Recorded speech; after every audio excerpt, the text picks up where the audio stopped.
Hello everyone and welcome back to another video. This is Eisenherz, and in today's episode on the self-dismantling of CEDH we're going to talk about webcam tournaments. Again, but this time it's actually somewhat good news, I think. Probably the biggest news this week was the announcement that Playing with Power will not continue their Mox Masters webcam tournaments. This came surprising to the whole community, but in my opinion it was absolutely the right move. If you've seen my last video, you know what I think about the quality of webcam tournaments, and the guys over at Playing with Power are all equally aware of these problems. In their post, they address what needs to be fixed before they can, with good consciousness, continue organizing their Mox Masters events. The most glaring of these issues is of course the problem with cheaters ruining the experience for everyone in almost every tournament. Yeah, I know. Cheating also happens at in-person events and everyone saw it coming because you shouldn't play competitive paper MTG via webcam to begin with, blah blah blah. Everyone was aware of these issues, but it was a necessity during the pandemic, and later it became a convenience for all the players that want to compete regularly but can't attend in-person events easily or regularly. Webcam tournaments were and still are an attempt to make competitions more accessible. The TOs are aware of the risks and issues. It sucks for everyone that some low-integrity people are sabotaging these events all the time, but now more than ever, TOs are trying to fix these issues as best as they can. Another issue with CEDH tournaments in general is the 2-0-3 problem in Swiss rounds. If you aren't familiar, this just means that if you win your first 2 rounds of Swiss, you can intentionally draw your next 3 games to have a total of 13 points in the Swiss rounds, which usually guarantees a spot in the top 16. This scoring system really sucks for a lot of players with less luck in the early rounds, because most of the top 16 will already be occupied by people who have literally only played 2 games of MTG during the Swiss rounds.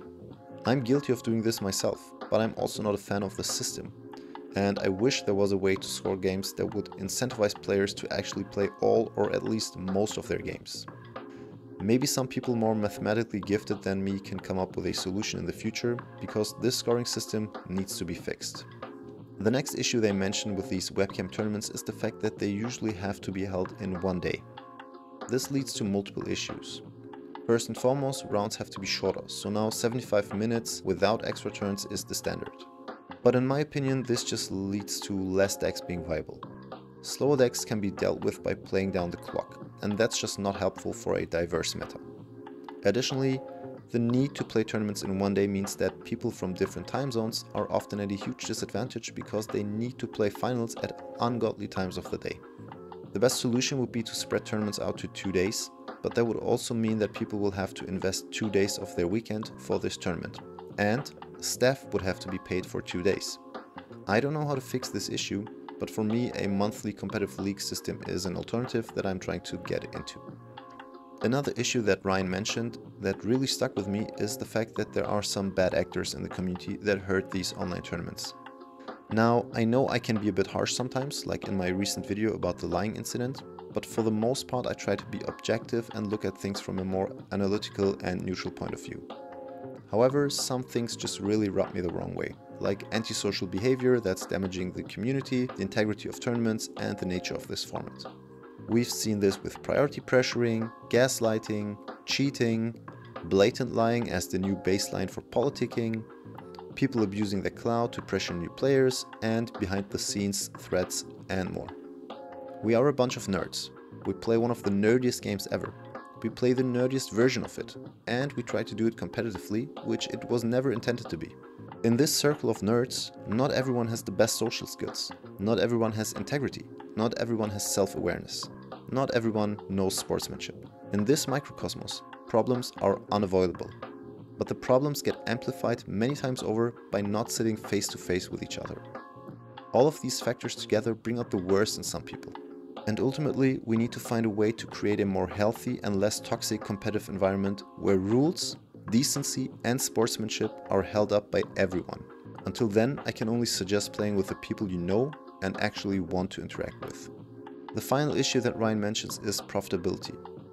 I don't know any of the numbers and they are none of my business, but it's not a secret that tournaments aren't the biggest moneymaker. Organizers have lost tons of money on events before and people didn't get paid or didn't receive their prizes. Like with LotusCon, shame on them. or more recently with TCGCon 2024 in Houston. Shame on them as well, and shout out to Zane for blowing the whistle on them. But as far as I know, this was never an issue with Mox Masters.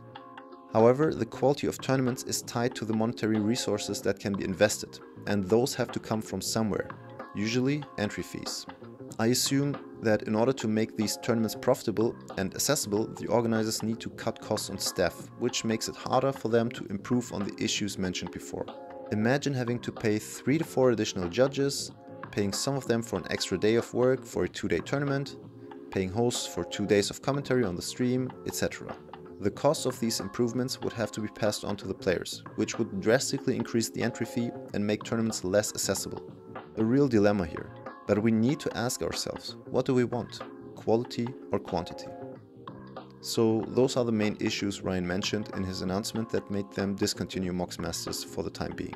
I sincerely hope that all tournament organizers take this as a wake-up call and enforce new policies to increase the experience for all their players. Until then, I can only salute everyone involved at Playing with Power. They offered a great service to the community, and their decision to take a step back until the issues can be fixed shows a lot of integrity and guts. And that's all I have to say on this matter. This is Eisenherz, and auf Wiedersehen.